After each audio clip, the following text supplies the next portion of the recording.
Мождади районы Тайылбаева поселоче Салсек каныз донгурын аварий тыхай хазарттам дон налхатса котта. Донын бұртганын арыштырсыд мин фарашыда штайрты кагамашым. Уифашты Салсек конд налырсыд. Мождади районы звапды тык хаяды специалистын хаштамгашка хыжакты навас процентын балгадовантын звап налдыттынс. Донгурын тақауы ногай ахын ымышыра саражын. Проектон хығдун документации басыты котой дуамин дуыным. Ажы байгон котой арыштадун организацияты аукцион фалазар хаджита кайнаут уйты хайнасыд. Мы провели 2 таких аукциона в прошлом году, но они не состоялись. Одновременно с этим мы пригласили специалистов Геоагро, которые нам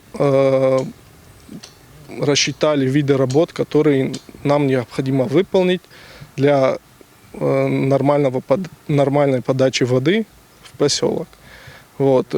Эти работы были запланированы на этот год, но по причине аварии пришлось все в экстренном режиме это все проводить.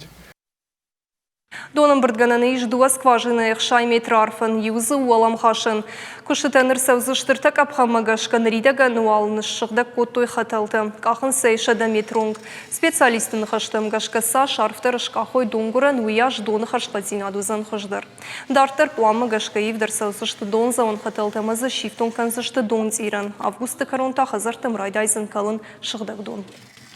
Скважина, та, которая более-менее работает, она дает только 3-5 кубов в час. Это, естественно, в сутки это 70, 100 кубов, да, вместо 600. То есть такого и давления нельзя создать для населения, и количество воды, естественно. И плюс тому уже еще скважины все-таки пробурены на небольшую глубину. Поэтому и качество воды здесь хромало. Здесь была большая жесткость. Я надеюсь, что с углублением несколько, так сказать, и проблема и дебита, количество воды добываемой, и качество улучшится.